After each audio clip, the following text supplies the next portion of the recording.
సికింద్రాబాద్ ఉజ్జయిని మహంకాళి అమ్మవారి ఆలయంలో రంగం కార్యక్రమం నిర్వహించారు.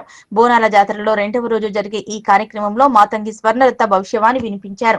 ఈ సందర్భంగా భక్తులు అధిక సంఖ్యలో తరలివచ్చారు. రంగం భవిష్యవాణిలో అమ్మవారు 4 కాళ్ల పెద్ద జీవం కోరిందని, కొద్దిగైనా అమ్మవారికి రక్తం చూపించాలన్నారు. లేదంటే ఉగ్ర రూపం చూపిస్తారని, అప్పుడు అందరూ రక్తం కక్కుని చేస్తారన్నారు. ఈ ఏడాది భక్తులు సమర్పించిన బోనాలను సంతోషంగా అందుకున్నానన్నారు. కానీ ప్రతి ఏడాది మాదిరిగా ఏదో ఒక ఆటంకం కలుగజేస్తున్నారని భవిష్యవాణిలో అమ్మ అన్నారు. ఏటా నా కోరిక చెబుతున్నా లెక్క చేయటం లేదని అమ్మవారి రూపంలో ఉన్న మాతంగి స్వర్ణలత అన్నారు. తల్లిదండ్రులు పిల్లలను విచ్చలవిడిగా వదిలేస్తున్నారన్నారు. ఆయన తన బిడ్డలను నేను కాపాడుకుంటున్నానని తెలిపారు. నేను కోపం చూపించటం లేదని, పూజలు జరిపించాలని భక్తులను ఆదేశించారు. ఎవరు ఏది అనుభవించాలో వారు తప్పక అనుభవిస్తారని స్వర్ణలత తెలిపారు. అమ్మవారికి ఈ విధంగా పూజలు జరిపించాలని ఆదేశించారు. నా భక్తులను వెంట ఉండి కాపాడతానని స్వర్ణలత తెలిపారు. తెలంగాణతో పాటు భారతదేశాన్ని కాపాడే బాధ్యత నాదేనని స్వర్ణలత భవిష్యవాణిలో వినిపించారు. అందరము చిన్న పెద్ద అందరం కలిసి శాఖలు సమర్పించి బోనాలు సమర్పించి నీకు సంతృప్తి జరిగిందని చెప్పి మేము అనుకుంటున్నాము. అమ్మా నీ సంతోషాన్ని తెలియజేయ తల్లి. నా ప్రజలందరూ నా బాలబాలికలందరూ నాకు సంతోషానందంగా ఘనంగా బోనాలతోటి డప్పు సప్పుళ్లతో సాగలతోటి నన్ను ఘనంగా నన్ను వేడుకున్నారు. వాళ్ళు సంతోషంగా ఆనందంగా అందుకున్నా నేను. కానీ ప్రతి ఏడు మీరు ఏదో ఒక ఆటంకం చేస్తూనే ఉంటారు కదా బ్రాబాలక. ఏటేడు నేను చెప్పుతూనే ఉంటా. కానీ మీరు మాత్రం నన్ను లెక్క చెయ్యకుంటున్నారా? అమ్మా మాతోనే ఏదైనా పొరపాటు జరిగితే మమ్మల్ని మన్నించు తల్లి. మేము నీ కోరిక ఏముందో మీరు చెప్తే మేము అది శిరోత్సాహిస్తాం తల్లి. ఏడేడు నా కోరిక చెప్పుతూనే ఉన్నాను నేను. కానీ మీరు మాత్రం నెరవేర్చడం లేదు.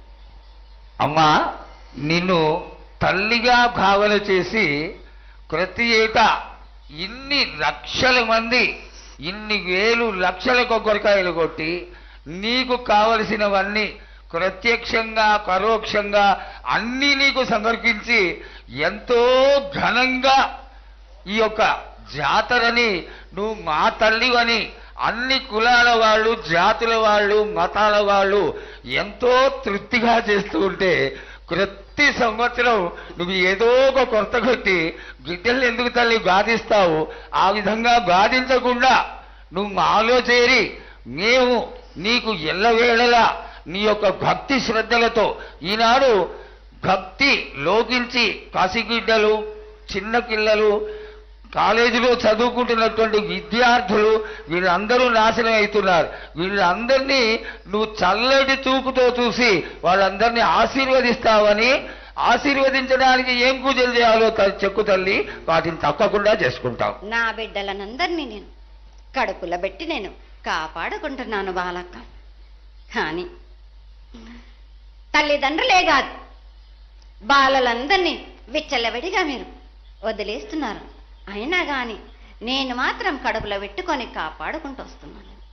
కానీ ఏటేటుగా నాకు బండి గిరంత కాకున్నా కానీ గోరుమంతమంత కానీ నాకు మాత్రం ఇయరా బాలక్క. తప్పకుండా ఇంతవరకు నేను చుక్కలన్నీ నేను రాసుల కొద్ది నేను రప్పించుకుంటున్నానే గాని గోరు మందమంతా కూడా నాకు చెందదా బాలక్క. అమ్మా ఎంత చుక్కలొచ్చినా గాని మీరు అరగించినా గాని నా కడుపులో పెట్టుకొని నేను కాపాడుతున్నా. నా పూజలన్నీ నాకు సక్రమంగా జరిపించాను.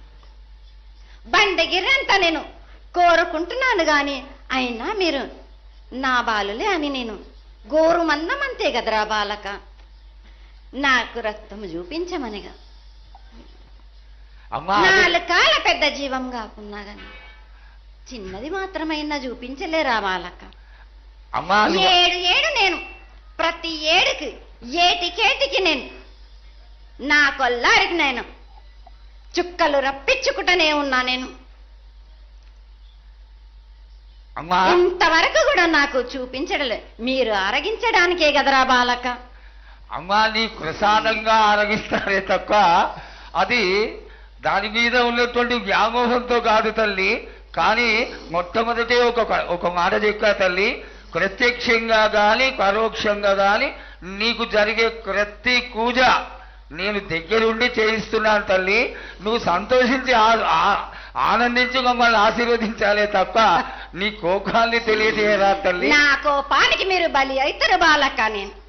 నేను కోపం చూపించడలేదు. నేను కోరుకుంటున్నాను.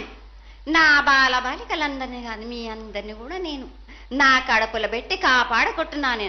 కానీ నేను ఇంత చుక్కలు రప్పించుకున్నా గాని నాకు సక్రమంగా నాకు పూజలు జరిపించండి బాలక.